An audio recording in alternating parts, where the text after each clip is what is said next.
Reading with your kids. Hola, ni hao, konnichiwa, assalamu alaikum, shalom, mahaba, ciao, bonjour, namaste, jumbo, bienvenidos. Hey, my name is Jed. This is Reading with Your Kids. We are beaming out to you and the entire planet from the beautiful, book-loving neighborhood of Reedville, the loveliest neighborhood in all of Boston. Our mission here at Reading with Your Kids is to help all families grow closer through reading. And we do that by introducing you to the coolest authors, the funniest tales, and a whole lot of reading inspiration for the entire family. We hope that you will help spread the word about Reading with Your Kids.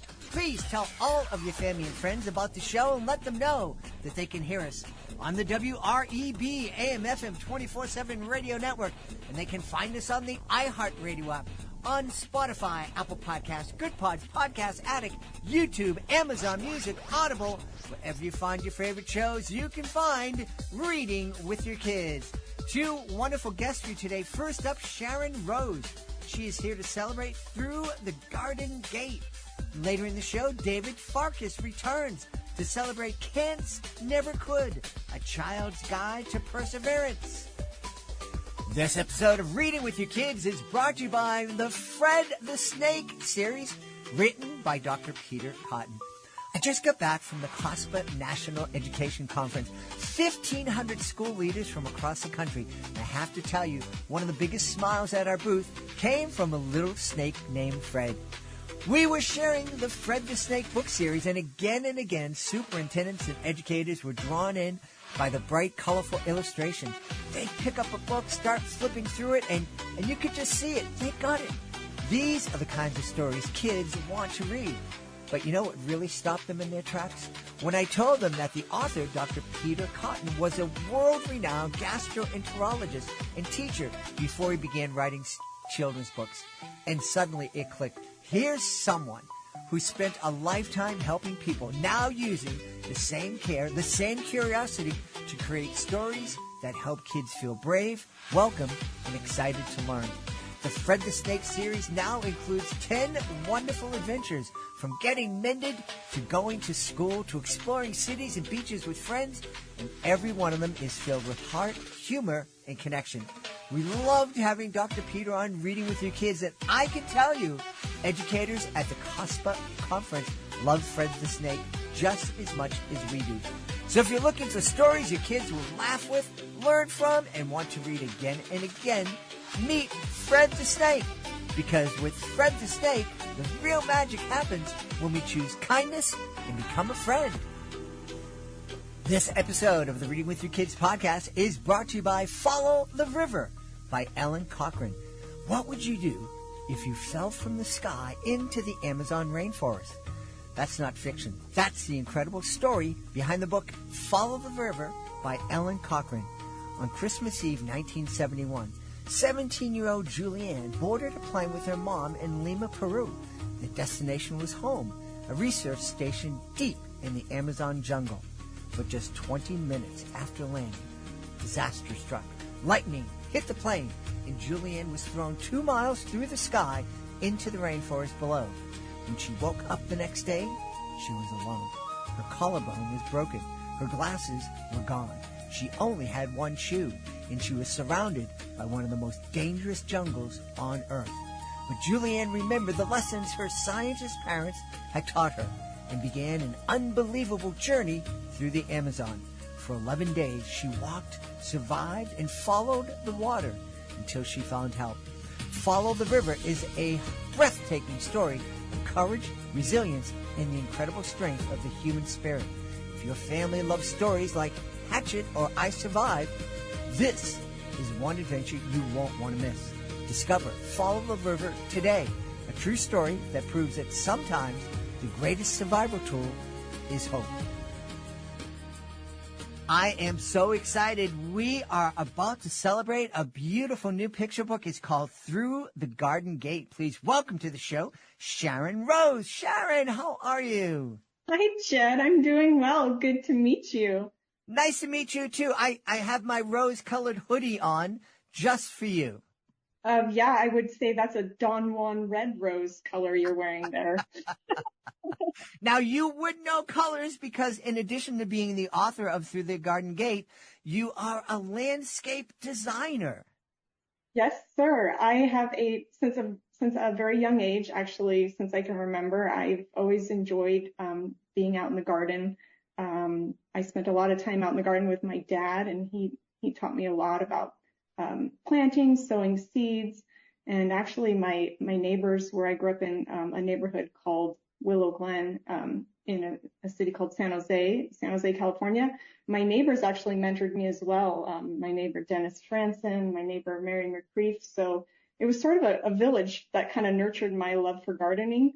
And then, as we were briefly discussing before we started the show, I had some local landscape architects, Terry Ravel Kane and Steve DeBridge, who mentored me as I kind of developed my landscape design profession and yeah, my passion for creating gardens. That's really wonderful. You know, one of the things that we celebrate here on the podcast is intergenerational friendships and just how valuable they can be. And typically we're talking about a grandmother and grandchild, but it sounds that like you were really fortunate to develop friendships and mentoring relationships with some folks who are older than you. And that's Yes, they were. I think I don't know if they were retired. I know. Well, they knew me since I was basically before I was born, and so they literally watched me grow. But and then even as they retired, they were still mentoring me and following up with my studies. But yeah, I've had a lot of adults in the Willow Glen community, aside from my parents, of course. And even more into my adult time in my career, my friend Joan LeMay, who's been a huge supporter of my business and growing my business. And so, yeah, I couldn't have done it with all these other, these people in my life and just every part of my career and even writing the children's book. Yeah. Well, that was what I was getting at. It's like, I don't think we celebrate and realize how valuable those relationships can be. And I'd like to highlight them just so that we can encourage, just get parents to encourage their kids to develop those relationships, whether it's with a grandparent or an aunt or an uncle or with, someone who's, really talented in their field. I never even thought about that in this whole process of telling everyone about the book. And I think that's a really beautiful subject to bring up. So I appreciate you saying that. And also one of the main characters in my book, her name is Miss Mary, and she's a nod to the woman who lived next door to me, Mary McCreef, who mentored me in gardening and watched me grow. So she lived directly next door to my parents, and she was a very pivotal. She was just very important in my life and nurturing my passion for gardening. Yeah, that's cool. So let's talk about Through the Garden Gate. Yes. What do you want to know? Where do you want to start? Tell us. Well, let's start at the beginning. Tell us about the book. What characters are we going to meet? Okay. Well, the main character is a little boy named Miles, and he's home on a summer morning, and his friends aren't available to play, and he's bored, which can happen when you're a kid. Mm-hmm. And it's very easy. I'm maybe digressing a little. It's very easy to throw TV or technology in front of kids. And that's something I really am trying to emphasize, like, let's get them outdoors. Let's not have them, and technology is wonderful. Don't get me wrong. But, a big message behind this book is getting kids outdoors. Yeah. And so his mother suggests that he goes, without spoiling the story, his mother says that Miss Mary needs some help next door because she's hurt her foot. And so she needs some help weeding. And so he goes over to help her, which is very much what I used to do as a kid. My neighbors would hire me to come help them with projects, but they were really teaching me and just spending time with me. It wasn't really about, and so that was a part of my childhood, was the neighbors would have me help them with projects. And that's how I connected and became close with these neighbors. So I was kind of bringing that or part of my personal story into this story. And so he's helping her. He doesn't want to. The whole idea of weeding and doing labor is not appealing to him, but then he starts to enjoy it. He's solving problems. He becomes curious. There's so many curious things about Miss Mary's garden that is new to him. And so he becomes enthralled with his space. Yeah, very cool. We love encouraging kids to get outside, to shut off the screens, get outside. We're very blessed. We live within the city limits of Boston, but we're as far away from downtown Boston as you can be and still be within the city. And on the other side of we have a fence, and on the other side of the fence is a wildlife sanctuary. And it's all sorts of birds and whatnot. So we're surrounded by nature here in Reedville, and we feel so fortunate. And it changes the way you look at the world, I think, when you are able to spend time in nature and feel the grass underneath your feet and just kind of roll around with your kids. Yeah, it's so many things. I don't even know if I can put it in words, but it's very grounding. And I mean, I have memories as a child just from all the sensory experiences, and just the wonder of seeing seeds sprout to the morning doves singing in the morning and or the smell of rain falling freshly on your garden. I mean, these are childhood memories that are ingrained in, like, I have vivid memories. Mm-hmm.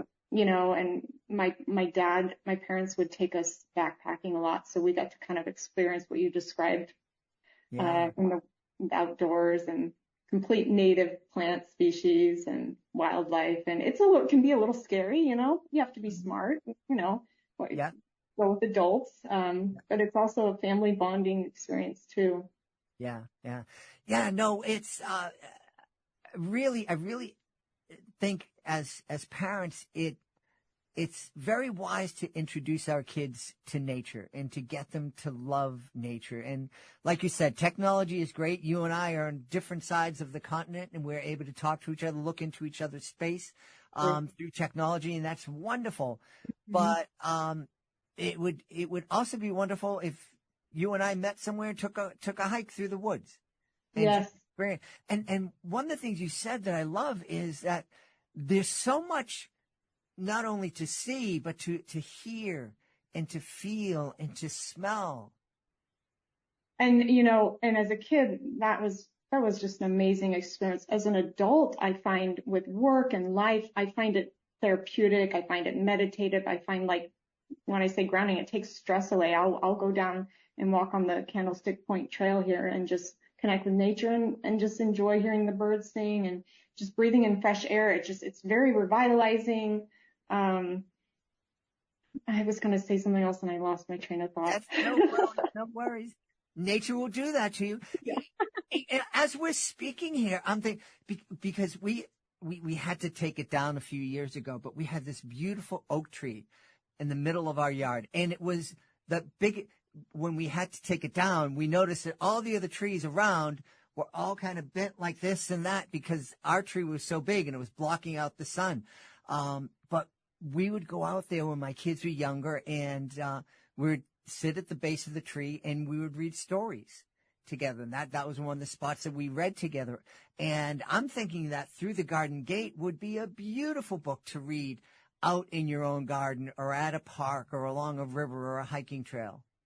Absolutely. And, I'm actually having a few book reading events.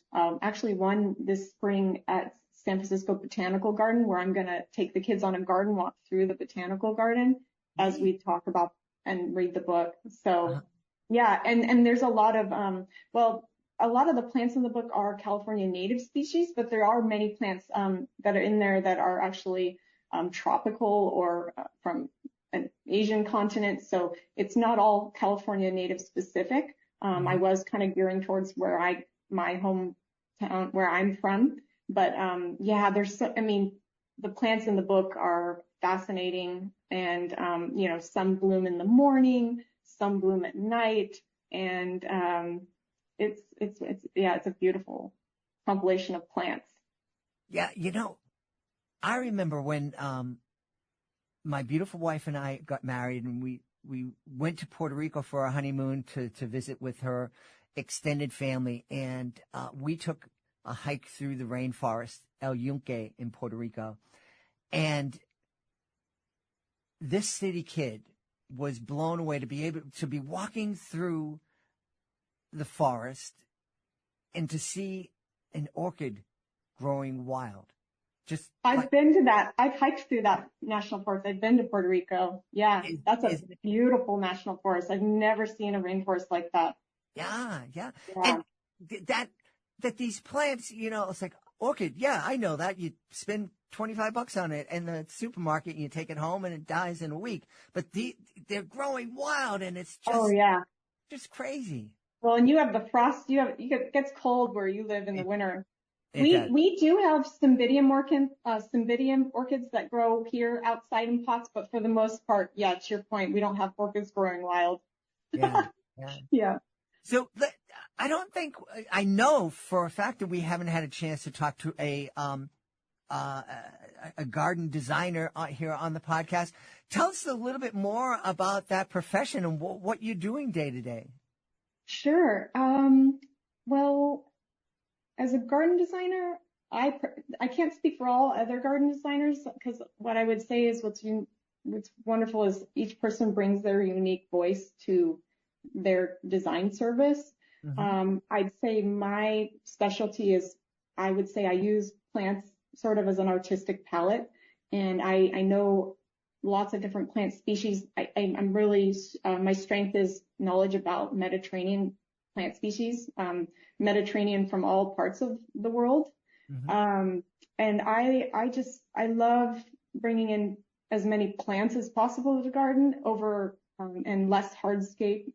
But when you need to use a garden for family and dining, hardscape is essential, paved areas. So yeah, with my work, my design process, I would say, I initial site meeting, I meet with the family. I talk about how they want to use the space, any design challenges or constraints. Maybe they need privacy from a 2-story house looking into their backyard, or maybe there's other issues like rodent control, or, gophers, things like that. So meeting with the clients, getting to know them, I have a little process where I kind of go through a checklist to learn about what plants they like and what plants they don't like, color flowers they like, textures, are there any allergies? And so I kind of get all the information and site analysis, and then I create a site base of existing conditions, showing where the existing trees are or where any existing structures may be.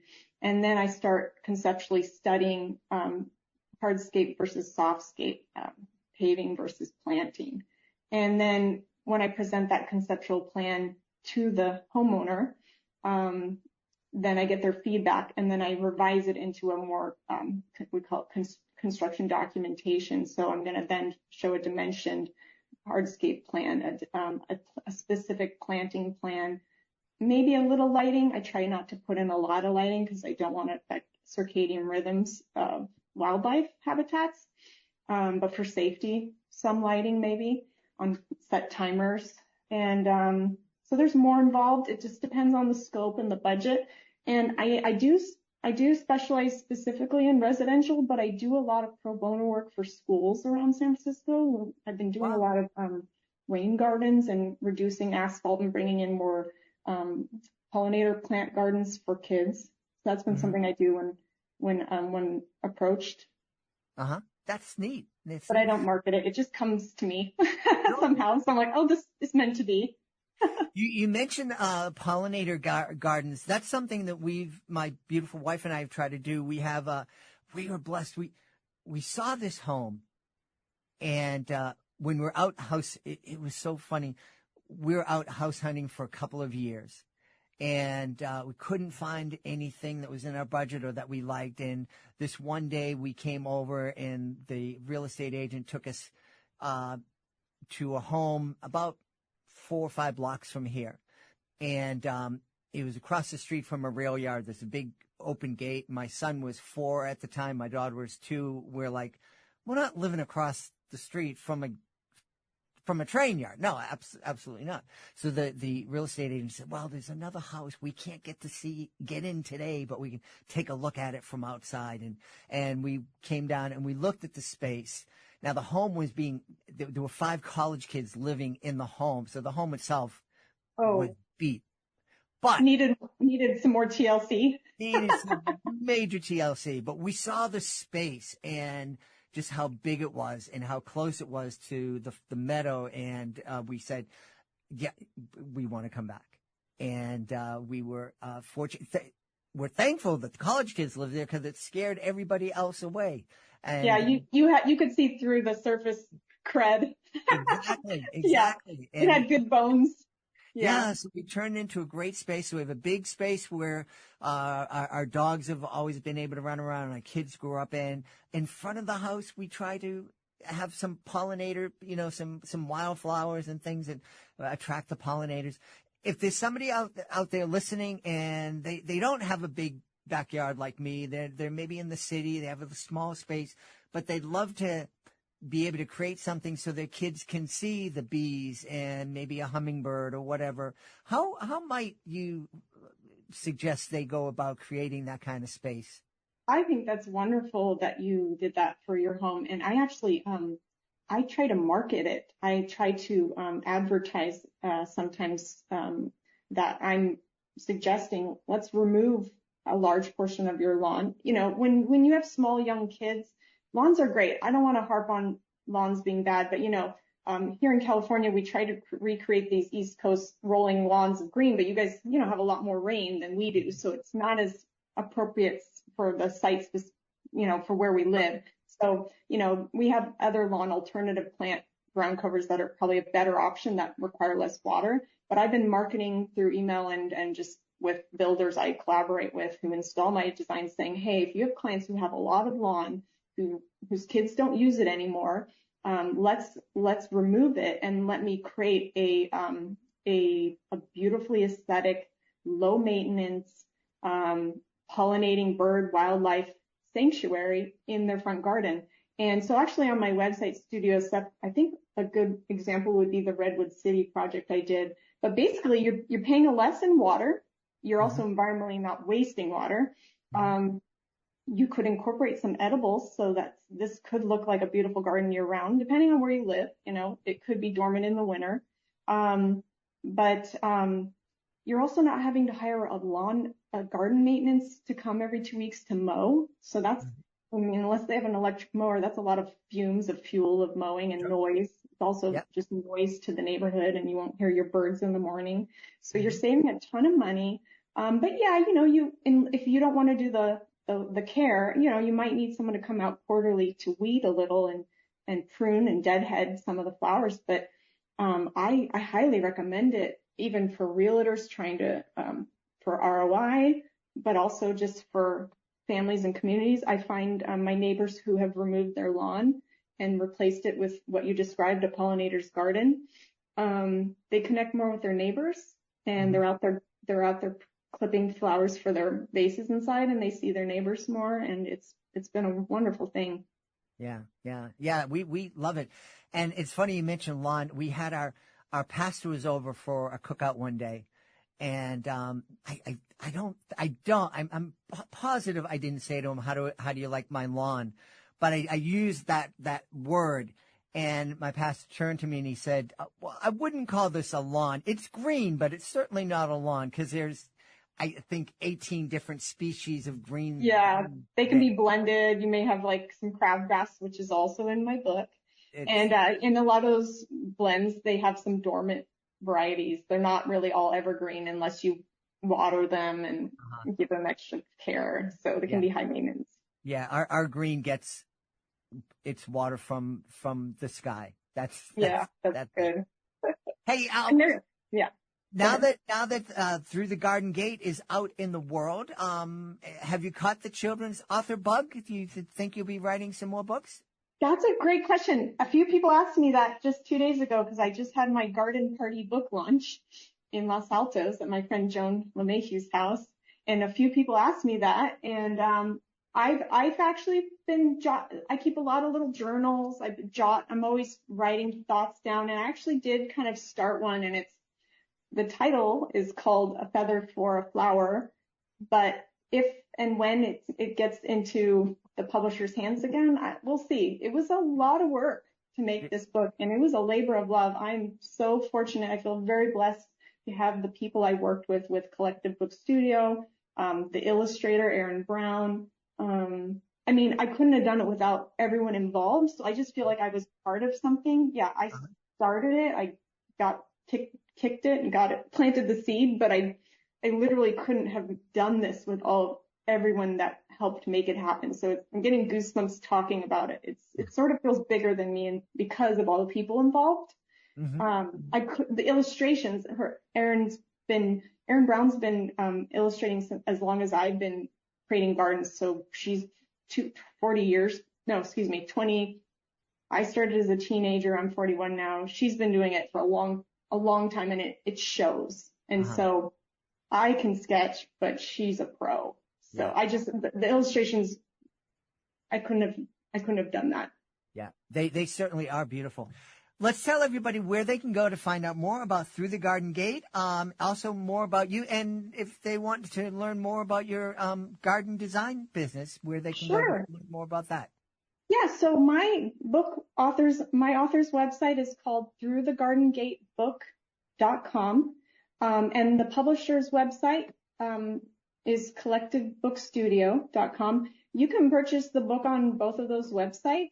You can also purchase the book on Amazon.com, Books A Million, Barnes and Noble, and bookstores. If it's not in your local bookstore, ask them. They can order it for you.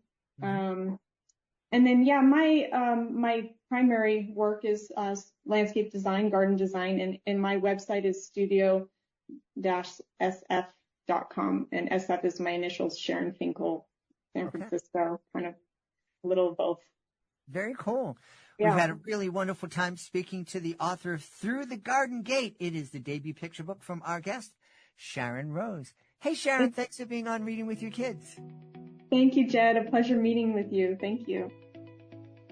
This episode of Reading with Your Kids is sponsored by Ramble Office. You know, before I tell you about Ramble Office, let me tell you about what travel used to look like for me. When I take the Reading with Your Kids studio on the road, it was like a lot.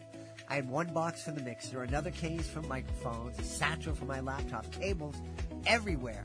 And I always felt like I was forgetting something. That's why Ramble Office really clicked with me. Rambo takes everything I used to juggle, tech gear, personal stuff, and puts it into one smart, great-looking unit that's designed to be a mobile office, not just luggage. Everything has a place. Everything stays protected. And when you get to where you're going, you're ready to work. Instead of digging through bags or repacking your life every time you move, Ramble keeps your setup organized and ready to deploy. Travel days stop being chaos and start being productive. It's sleek, modern, built for people whose work doesn't stop just because they're on the move. And if your job follows you, whether that's podcasting, teaching, consulting, or creating, Ramble is worth a look. Go to rambleofficeanywhere.com, all one word, rambleofficeanywhere.com. Use the promo code READ, R-E-A-D, and receive 5% off any product. It's exclusive for Reading with Your Kids listeners. Check it out today, rambleofficeanywhere.com, promo code READ. Hey, this episode of Reading with Your Kids is brought to you by AspireDrinks.com. Hey, I have a quick question for you. Have you ever wanted a little extra energy, but not the kind that makes your heart race or leaves you crashing an hour later? Well, that's exactly why I want to tell you about Aspire Drinks. You'll find them at AspireDrinks.com. Aspire calls itself a healthy energy drink, and honestly, that description really fits. Instead of loading you up with sugar or extreme caffeine, Aspire delivers a gentle, steady boost with 80 milligrams of natural caffeine from green tea and guarana. That's about half the caffeine of most energy drinks. enough to help you stay focused without the jitters or the crash. It's also 0 sugar, 0 calories, and 0 artificial additives, which makes it a great choice for parents, teachers, and anyone trying to make healthier choices while still getting things done. And get this, it actually tastes great. Light, crisp, and lightly sparkling with flavors like sweet cherry, raspberry acai, mango lemonade. That's what I love. No heavy aftertaste and easy on the stomach. Aspire is packed with B and C vitamins, biotin, and ginger. And it's vegan, gluten-free, keto-friendly, really designed for real life. And just for Reading with Your Kids listeners, you can get an exclusive discount of 20% off. That's the highest discount available when you shop at aspiredrinks.com and use our promo code READ. That's READ at aspiredrinks.com. Healthy energy done right. I think this is going to be a wonderful, wonderful interview. Our guest is here today to talk about how we can help our kids persevere. The name of his middle grade novel is Can'ts Never Could, A Child's Guide to Perseverance. Please welcome back to Reading with Your Kids, David Farkas. David, how are you? I'm doing great. How are you? Great. David and I were both talking about how cold it is, but it's only cold for, we have a couple more weeks here in Boston of cold, and then we'll be into the springtime. That's right. Looking forward to it. And that's kind of, the attitude that we're talking about in Can'ts Never Could, that whole idea of like, yeah, I don't like what's happening right now, but it's going to lead to something better. Mm-hmm. And we actually talked about this when I was on last time. Mm-hmm. You said something that stuck with me. And you told me that your mom used to tell you, yet. Is that right? We had a rule, that you can't say can't without saying yet. Okay. So I was pretty close. Yep. Right. So when you say I can't do something, it's really I can't yet. Right. And that's really what my book's about, stated a little bit differently in the way that my parents told me. My parents, when I said can't, they'd say can'ts never could. And so now, even as an adult, it's crazy. If I start to go down the path of I can't do something, it just comes into my head. I can't help it. It's programmed into me from my parents, just like the yet was with you. Yeah. And it's the exact same concept. It's that the only way that we can accomplish anything is to push through the difficult times and to practice, improve, and get better, and step by step, push through, persevere, not quit. That's the key. And then eventually you'll be able to do what you couldn't do. To what level you'll get to, only God knows, right? But we can all get better and improve. And that's what my book's about. And it's kind of an homage to my parents. I want to pass this line on because I like it to the next generation. Yeah. I think, it's interesting now with podcasts, we get a chance to listen to folks take deep dives into their different professions. I love comedy, and I listen to a lot of comics speaking with other comics, and they all say the same thing. It takes 10 years for a stand-up to become competent. And, same with athletes. You have to do something for 10,000 hours. Musicians, 10,000 hours. I know, I don't know when I passed the 10,000 hours of doing my magic shows, but, I know that where I was when I started performing school shows, I'm a lot better now than I was way back then. And I don't think enough of us talk to our kids about the fact that, hey, you want to be a basketball player, a soccer player, you want to be a ballerina, whatever it is, excellent. But it's going to take you 10,000 hours. It's going to take you 10 years to get to where you're hoping to be. And if your kid sits down and goes, 10,000 hours, I don't want to do, that's a good thing. Yeah. Because at that point, they know, well, this isn't, I don't love it this much. And then they can find something else that they love. But they have to find something that they stick to, right? because you can't just go leaping around at the surface level of a bunch of different things. And what I say to people is the hard is what makes it worthwhile. Right. If it were easy, it wouldn't be. That's easy stuff. You know, video games are easy. It doesn't make it worthwhile. Violin is hard. Mm-hmm. Mm-hmm. So, like, my daughter is taking violin. I mean, it's hard just to make a noise out of the violin that doesn't hurt your ears. I mean, so, but like what you said with the 10,000 hours, it seems like with sports, music, whatever you want to get good at, there's like this threshold you have to pass and push through. Because at the beginning of everything, you mostly are not that good. Right. So you have to push past that part and then get the ball rolling. Mm-hmm. And then the momentum starts and you start to feel good about what you've accomplished. And then it builds and builds and builds. Right. But you have to get to that point and you have to push through those initial instincts that we have, the human nature to say, I can't do this. Yeah. Yeah. Yeah. You know, it's interesting. You said, you know, we can't encourage our kids to bounce from one thing to another.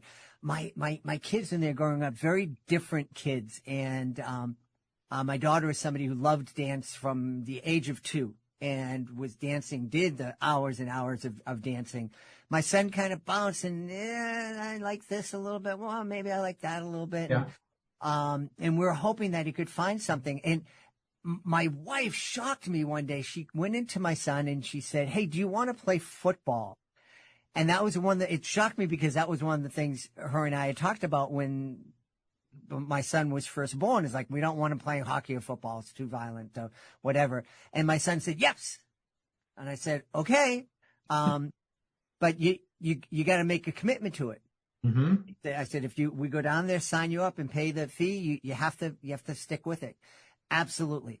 Okay. So we go down to the field and we're signing up. And just before I signed the check, I said, "Chris, it's a commitment. You have to go through the whole season. You can quit at the end of the season. You don't like it, but you got to do the whole thing." Absolutely. Great. So I signed the check, handed it over, and they pointed down a hallway. They said, "Just go down the hallway." And we went down the hallway and someone handed my son, shoulder pads and a shirt and the helmet. And my son looks at me and goes, "Why am I getting all this?" I said, "Dude, you're playing tackle football." And he's like, "What?" I go, "Too late. You made the commitment." And he didn't know it was tackle? He didn't know it was tackle. No. But he loved it. And, you know, he played through high school and, his best friends are kids that he met playing football. And, so it turned out to be a good thing for him. He's a lot bigger than me, but most of the world is bigger than me. He didn't want to play D1 football or pro, but, it gave him a lot. It gave him a lot of discipline and he had a lot of fun and developed some great friendships from it. And I love the way you set that up. And see, I just want to clarify, like, if you do one season of something and then it's not for you, I don't consider that bouncing around. What I consider bouncing around is going to 1 or 2 practices. And then, like, I used to coach water polo and I would have parents come up to me and say, "I want to just try out a practice." And I would really tell them, I'd say, "Look, you got to sign up for a month because you got to give your kid, they're in the water. You got to give them a few practices. The first practice, you're not going to know. So like one season, you're going to know. And you push through. If he hated it mid-season, he learns the discipline of saying, okay, I got to get through this. I mean, that's life. Yeah. But so I don't consider that bouncing around at all. I think that's a really great way to get kids to try different things. Look, do it for a season. Yeah. And then they have an end. Okay, I got to do this for 1 more month or 2 more months. I don't like it, but I'll get through it. And it's a good learning lesson for them, but it's something achievable that they can do. And I don't consider that quitting at all. Yeah. Yeah. No. That's just finding where your niche is. And also it's great to introduce kids to bunches of different things. Mm-hmm. That's awesome. Yeah. Yeah, absolutely. Yeah. We're very happy with the results and he was, and I agree. It's, giving your kids on the other end of the spectrum, it concerns me when you have a kid who loves soccer.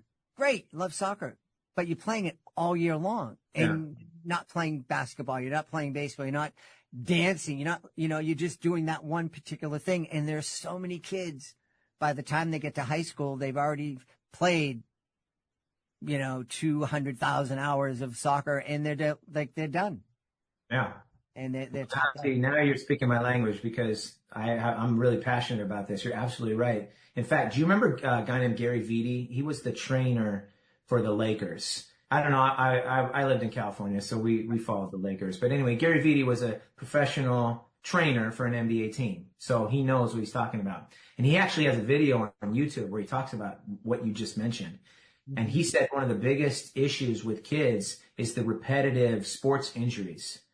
And he said if kids would cross-train more, play soccer for 3 months, play baseball for 3 months, play football for 3 months, or vary it up a little bit, they wouldn't have the repetitive injuries that they do. And that this idea of starting at 8 years old as a catcher, for example, and playing catcher for 6 years is not healthy for a kid's joints as they grow. It's too repetitive. It's too the same thing on a growing young body. So it's very healthy to play a number of different sports and cross-train. And, my favorite thing as a water polo coach was to get a soccer player. Mm-hmm. Because they understood the angles, the passing lanes better than anybody, because you got to know that for soccer. I would love to get football players because of the toughness, physicality. They're ready for that. You know what I mean? So everybody brings something different based on their sport. Yeah. It's valuable. Yeah. I've never played water polo, but I heard it's a really vicious game. There's a lot of action going on underneath that water. There is, but cracks me up, because did you happen to catch the USA hockey game, the gold medal match in the Olympics? Parts of it, yep. A guy took a stick to the face and lost his teeth, went right back in the game like nothing happened, played the overtime. I'm like, people say water polo is a tough sport. I was like, that's a tough sport. I'm like, water polo. I'm like, wait, what? I mean, water polo is tough, but man, that really put it in perspective for me. So yeah, the hockey. Yeah, we always joked here in Boston, Bruins and the Celtics and the Red Sox. A Red Sox player breaks a fingernail on the field, and he's out for the game. Yep. Meanwhile, over at the Garden, someone gets their teeth knocked out, and they're right back on the ice. Those guys are something else. They are. Talk about Can't Never Could, right? Jeez. Yeah. So who are we going to meet in Can't Never Could? So we have the main character going through his life, and I always use my own life for my example. So in the example, he's playing violin, or he's playing baseball. And every time he says, I can't do something, a little stubborn magical sprite will pop in and say, Can't Never Could, and then pop out. And it starts to get so annoying to him that he starts to try to figure out how he can get rid of this guy. And so through the book, he slowly understands that if he keeps saying, I can't, then he'll never get good at anything doing that. And that he needs to say, I could. And that when he does that, the sprite's proud of him at the end, and that he learned a lesson. And so it's my favorite spread in the book, or picture that Brittany drew, is the guy when he's thinking through what he's learned. He's on this ship, he's on a boat, and the rest of the boats have sails on them. And he says, if I always say can't, I'm like a ship with no sail. Drifting around, I'll certainly fail. And so to me, that's just the crux of the whole book, that we don't want to be a ship with no sail, just kind of aimlessly drifting around. We want to get somewhere. And it's okay if we change and do different things, as long as we push through the difficult times and not just give up because something gets hard. Right. Yeah. The analogy I used to use with my kids was, being a stick. You don't want to be a stick in a river and just being taken down wherever the river takes you. You want to have some control over it and make some choices. That's wonderful, man. You and I have the same ideas in different vocabulary. It cracks me up. That's fantastic. And you're a young guy, and I'm almost 100, so it This is good. It's getting passed down. It may not be the same words, but the ideas are getting passed down. That's the most important part. Now, the trick is, can you get your kids to pass it to their kids? They're right now passing it to the grand dogs. We don't have grandkids, Okay. but we have grand dogs, and so teaching the grand dogs. Tell me what this. You've written a number of books, and they've all been about inspiring kids. That seems to be a passion of yours. Yeah, I guess it comes from coaching, because when I coached, I ran my own program, but I really specialized in the 8 to 13 age range.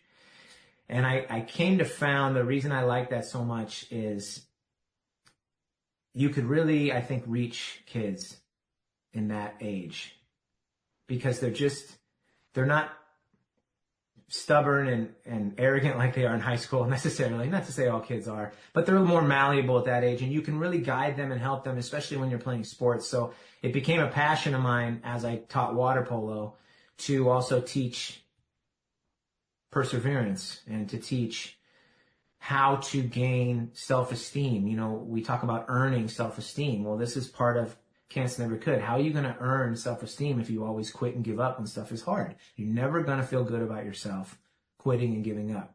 The way you feel good about yourself is achieving things. It doesn't have to be big things. It could be as simple as learning how to tread water. That's awesome. You can tread water with your hands out for a minute, and you couldn't do that 3 months ago. How great does that feel? And I could talk to a kid. This feeling you have is because you came to practice every day, worked hard, and achieved something and gained a skill. A skill, by the way, that nobody can take away from you for the rest of your life. How does that feel? And when you present it to somebody like that who's lived it, it's very powerful. Yeah. And that's how I became so passionate about this. And when we moved, we wanted to write some of these things down into book form, and that's what we're trying to do. I hope we're getting away from it, but when again, I'm tearing up right now just thinking about it. It's so meaningful to me. Sorry, go ahead. No, but I think it's important, and I think things like sports are a good way to teach this idea of perseverance. We went through a phase, and hopefully we're out of it, of the kids getting the participation trophies and having sports leagues where we don't keep score. And I was actually recruited. I coached at soccer at a high school level. Mm-hmm. And when my son was exploring soccer, someone from the city knew, and they said, "Oh, you got to get him to coach." And I agreed to coach before I found out that they didn't keep score. And practice was optional. And and I didn't quit. I lasted the season. I don't know how, but I lasted the season. But it was frustrating because, on the one hand, the parents are like, oh, their kids all had fun, but and no one's keeping score. Like every kid on the field is keeping score. Yeah. And, when you're telling a kid, hey, and I remember saying to a kid, because we got crushed one day because there was one team in our league. It seemed like the Mexican national team. They were amazing. They were just amazing. And they all looked like they'd been playing with each other since second grade. But they just walked over us. But they're like, at the end of the game, the parents are all like, no, we just had fun. No one lost. Yeah. The kids are looking at me going, Coach, we got killed.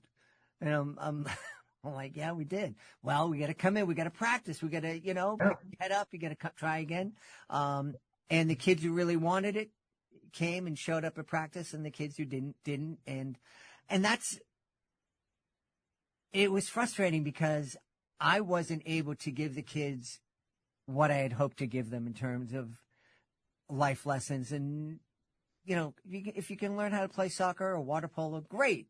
But what you really get out of youth sports is that, I fell down, but I got back up again. I didn't win, but I can try again next week.